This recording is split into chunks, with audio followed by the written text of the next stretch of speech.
This is an apple. This is also an apple.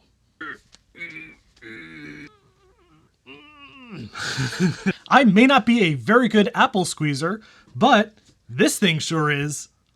Who's writing these jokes?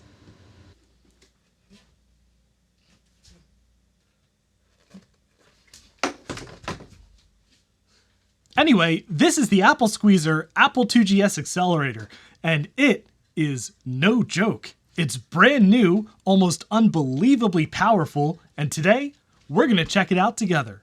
So stay tuned.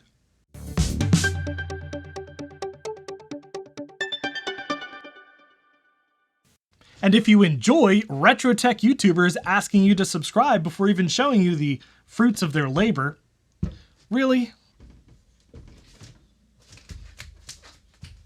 I hope you'll consider subscribing to the channel. We do a lot of Apple and Macintosh shenanigans around here, so it's definitely worth sticking around.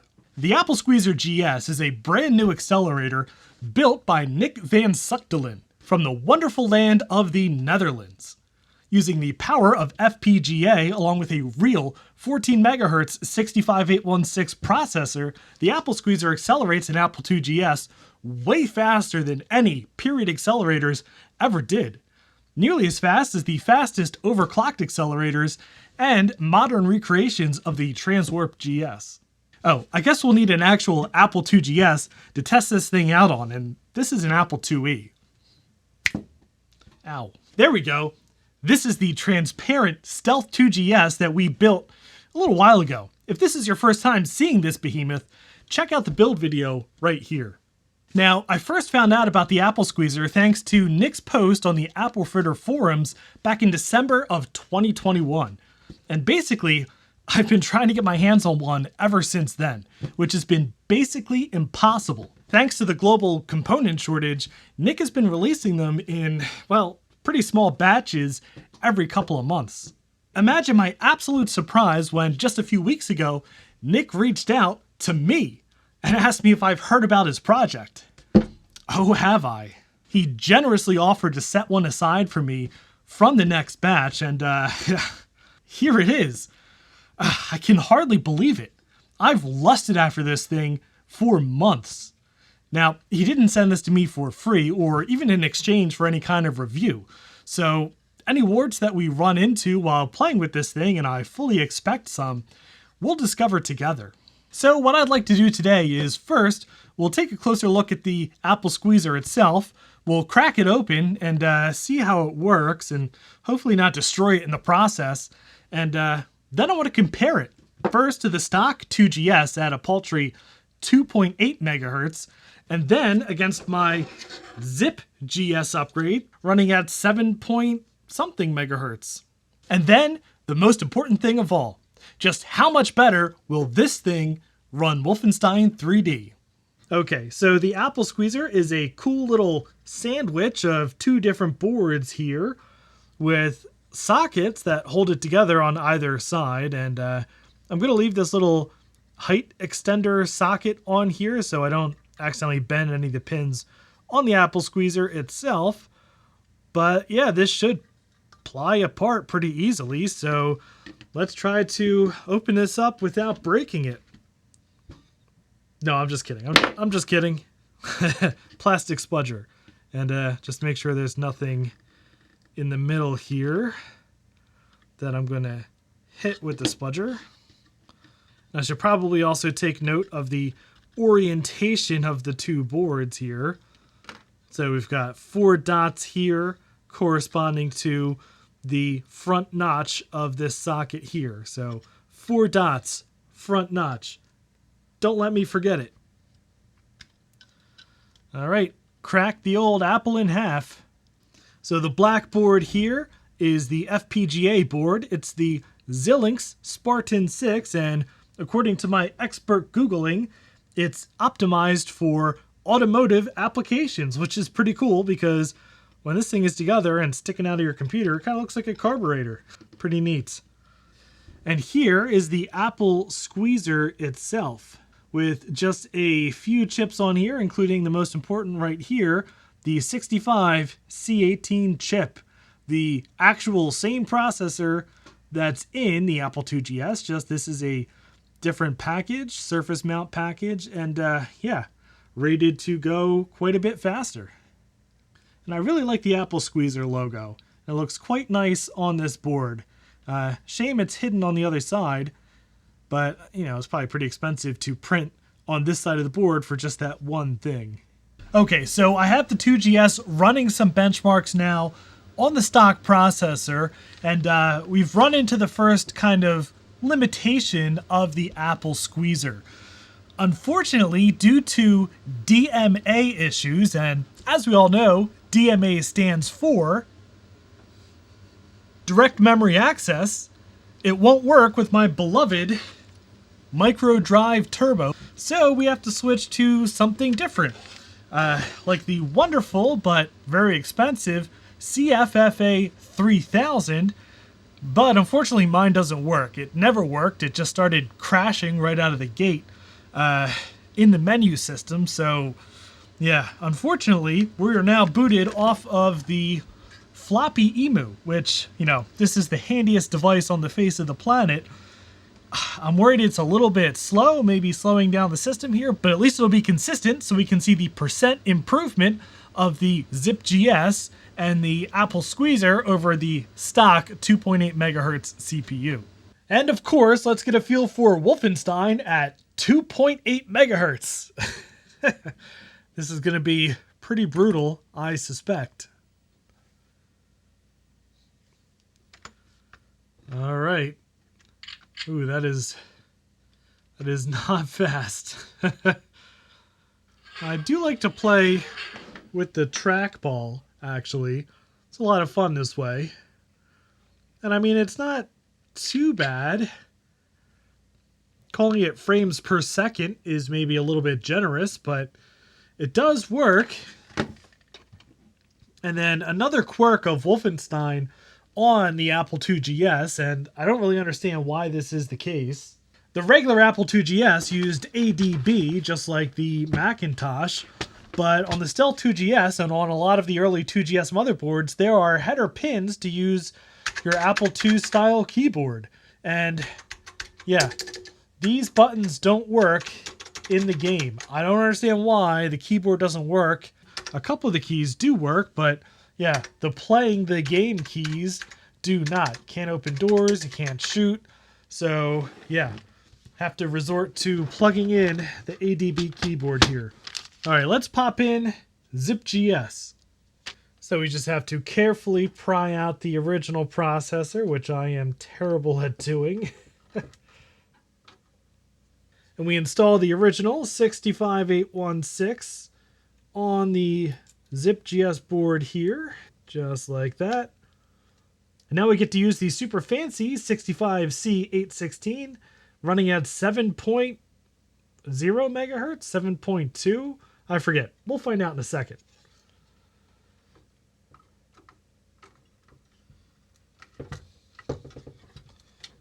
All right, according to ZipGS Control, we're running at 100% speed at 8 megahertz.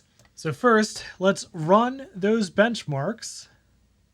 Okay, so the benchmarks are complete, and it's interesting, a lot of these scores show actual megahertz of under 8 megahertz, except for a floating point test, which is over 8 megahertz. And yeah, we'll save these scores here.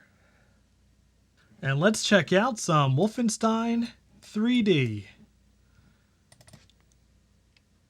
Yeah, we loaded into the level at least twice as fast, if not faster. And oh yeah, the game is much more playable here at probably 8 megahertz.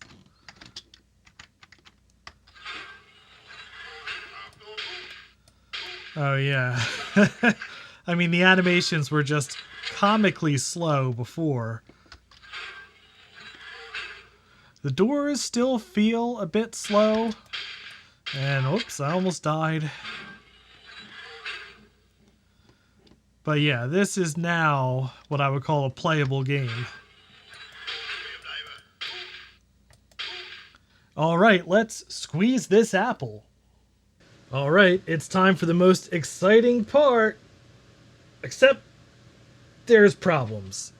Yeah, right as I was fixing to do this, I get an email from Nick about the AppleSqueezer, and he lets me know that, unfortunately, he's gotten a couple of reports of people with very early Apple IIGS motherboards having some issues with their accelerators, either not running at all or giving them funky errors and not being stable and crashing.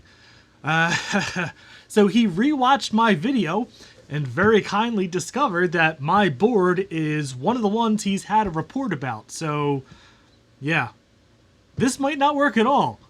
And if it doesn't, then I guess this video will be filled with clickbait and disappointment. But we're going to give it a try now, and we're going to see if it works. Yeah, I am really grateful that Nick took the time to check my previous video on this machine to see if I had one of the affected boards, and, you know, unfortunately I do, but at least we're going into this, and I'm not going to be, you know, banging my head against the wall trying to figure out why it's not working, if indeed it doesn't work. But we're going to install this, and we have to clear one other hurdle, and by clear I mean literally clear. This header and ribbon cable is right in the way of where the AppleSqueezer has to go. So I'm going to add some risers to it. And Nick sent this one socket along with it, which I think he intends you to replace the socket that's on the motherboard here, which is kind of a cheap socket. But instead, I'm going to use it as a riser. There we go. And still not enough to clear it, so I have some of this style of break-off riser here. There we go. Totally professional job. Let's see if we clear it now. Oh yeah, we're in there. But yeah, I guess let's just power this on and see if it boots. Alright, no sound. Alright, well, after some light trial and error with the riser, it works. And it turns out, I think that this kind of riser with the round pins here wasn't making good contact to the OEM Apple socket in there. But when I tried a riser with these chunky little flat pins on it, well, here we go. We're booted into GSOS. Let's run the benchmark to see what our megahertz is. All right, option number 1. Accelerator is the base speed, yep. Do one set of tests. I feel like this is going way faster than it did before. Look at these scores, look at that. Our fastest actual megahertz is 15.87, and then everything else is in the 12s and 13s. But that is way faster than the 6 to 8 megahertz that we got with the ZipGS. Yes, I want to save this. All right, so now we can take a look at these against one another. Call this one squeeze.dat. Wow, these windows feel buttery smooth. Look, there is no redraw, hardly any redraw at least.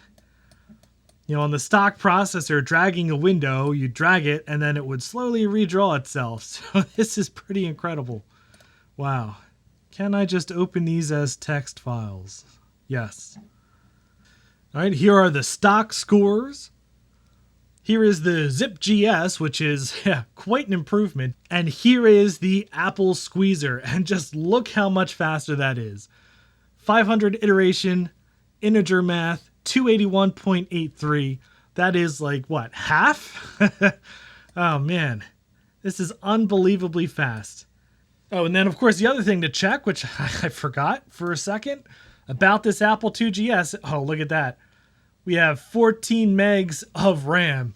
On an Apple IIGS, that might as well be 14 gigs of RAM. That's just a ridiculous amount of memory. All right. Well, you know what we have to try next. The most important test of all.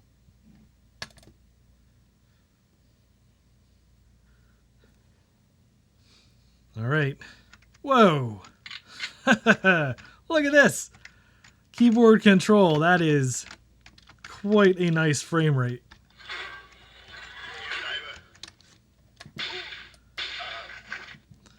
Oh, and using the trackball, even better. Oh yeah, look at that. This is how this game is meant to be played.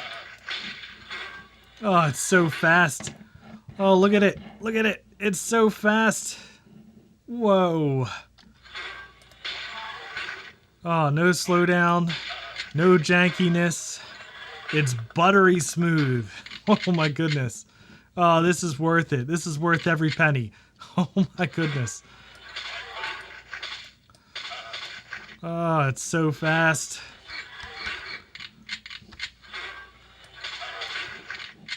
Wow, I could just sit and play this game. It is amazing to play this on an Apple IIGS. All right, well, I played through an entire level and yeah, didn't crash, played extremely smoothly and super fast. Amazing. But let's try some other games and software to see if we run into any of these bugs that Nick was talking about. Hey, look how fast it's extracting this Shrink It archive. Okay, so this is the independently built Super Mario Brothers for the Apple IIGS. And this game runs very slow on the stock machine and still kind of slow on the ZipGS. Let's see what the AppleSqueezer does for this unofficial Mario game.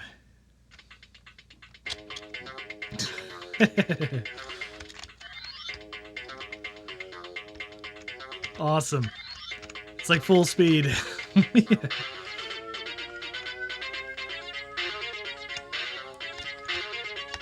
Oh, look at it.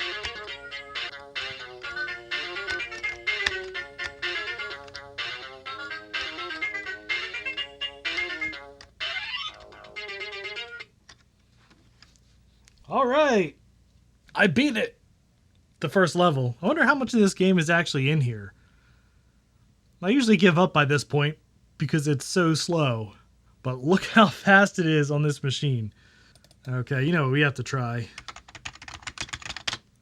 Good old frogfind.com. Search for Apple IIGS GS.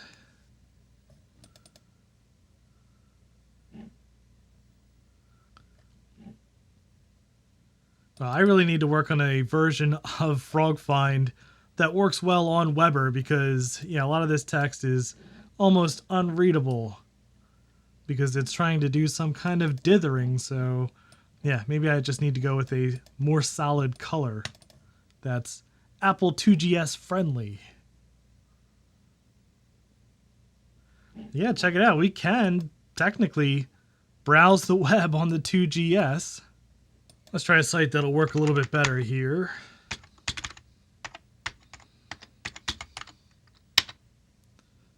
retro.mac84.net.